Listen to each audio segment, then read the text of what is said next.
welcome back to some more songs and stories of old railroad days. Now, last time we were talking about the building of the railroads, and we're going to talk a little bit more about that now. Well, after the war, the Civil War, remember that one? It was in all the newspapers. The railroad bosses began a race to build a railroad all across the continent. So they recruited more Irish and German immigrants and Civil War veterans from both the North and the South. And they worked for the Union Pacific, building the railroad east to west. And from China came Chinese immigrants through San Francisco, who worked for the Central Pacific, building the railroad west-east. 13,000 men labored for the Central Pacific, 10,000 for the Union Pacific. It was said that the Union Pacific was sustained by whiskey and the Central Pacific sustained by tea. See, the Irish was drinking the whiskey and the Chinese was drinking the tea. Yeah, that's what you call a historical joke. It ain't a hysterical joke, but there you go.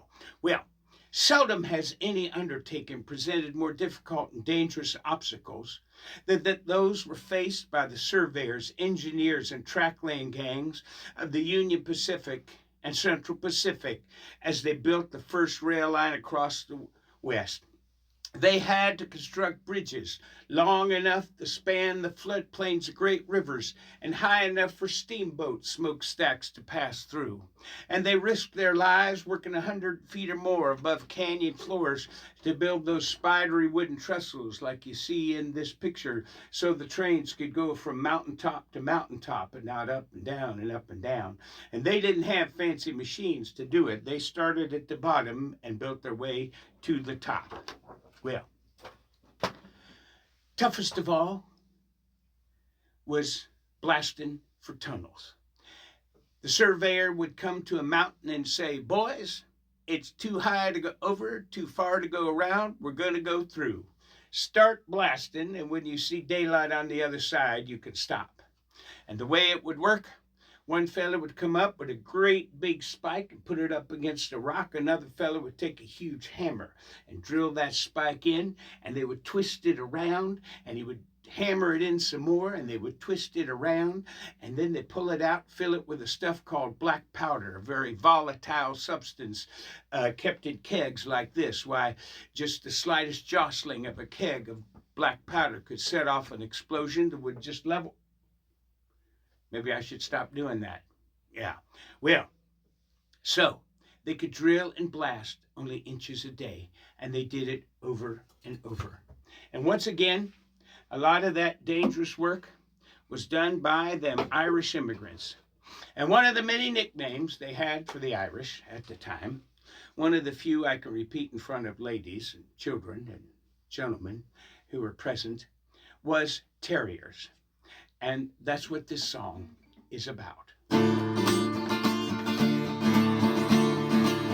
It's every morning at 7 o'clock. There's 20 terriers down on the block.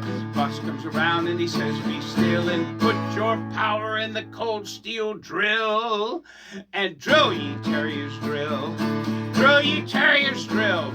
For it's worked all day without sugar in your tea. Down along the railway and drill, ye terriers, drill. And blast and fire." Well, our new foreman is a Dan McCann. Tell you true, he's a plain mean man. Last week a premature blast went off, and a mile in the air went Big Jim Groff.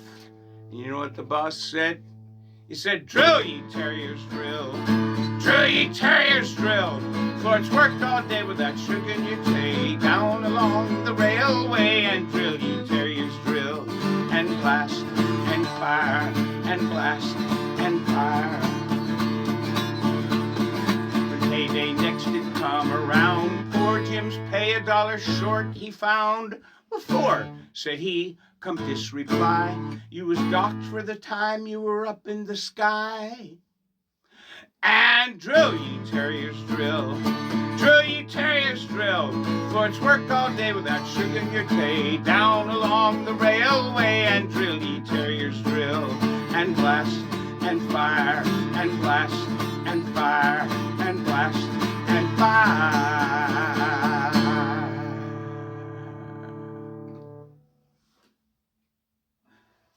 And come on back later for some more songs and stories of old railroad days.